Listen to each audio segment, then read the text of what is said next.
Hi, my name is Lauren Milam, and I will be analyzing and performing Se tu mami se sospiri, composed by Pergolesi.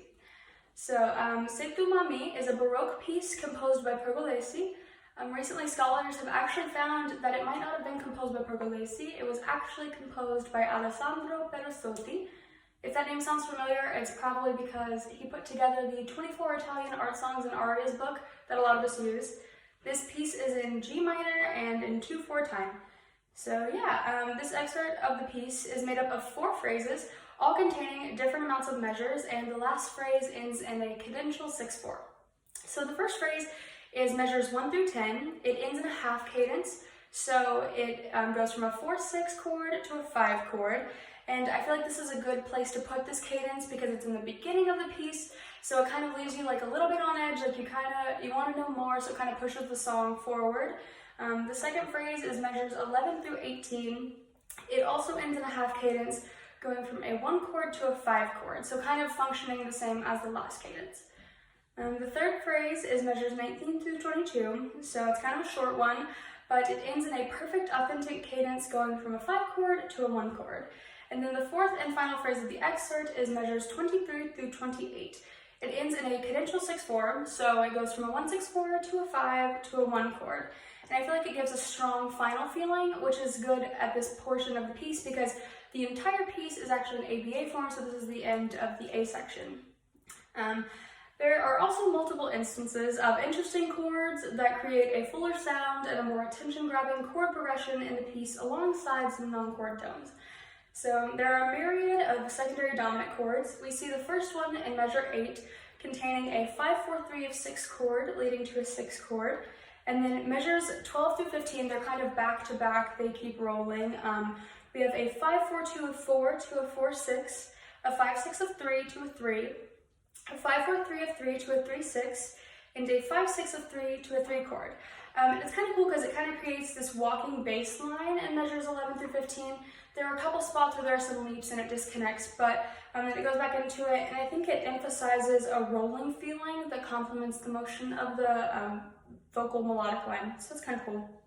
And then we go on to non-chord tones. There aren't that many, which was kind of surprising to me, but we see a couple of escape tones in measures 3 and 4. In measures 3, there's a step up to C and a leap down to an A.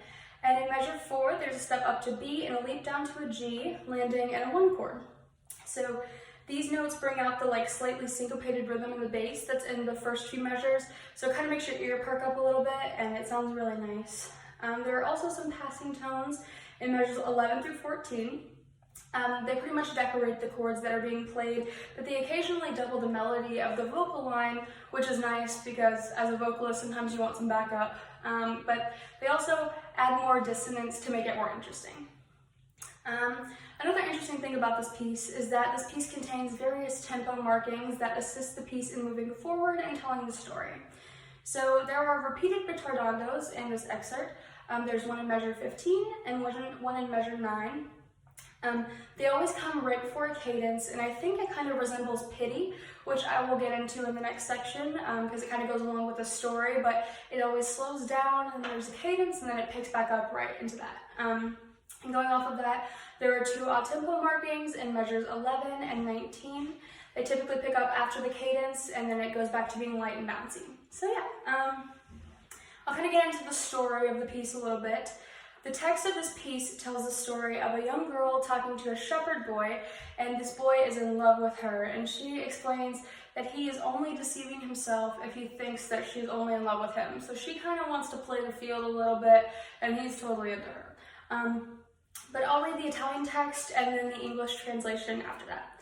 So the Italian text is Se tu mami se sospiri sol per me gentil pastor, o dolor del tuoi martiri, o diletto del tuo amor, ma se pensi che soletto io ti debba riamar, pastorello sei soggetto facilmente a t'ingannar.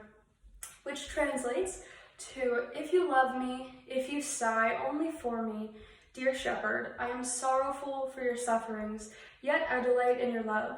But if you think that I must in return love only you, little shepherd, you are subject to deceiving yourself easily. So the song's a little mean, it's a little sassy, but I think that kind of pairs nicely with the minor key. And like I was saying, the retardando comes whenever she's like, oh, little shepherd, like she's being a bit condescending, and I think that those two things tie in really well together. So yeah, that's the piece that I'm analyzing and performing. Thank you.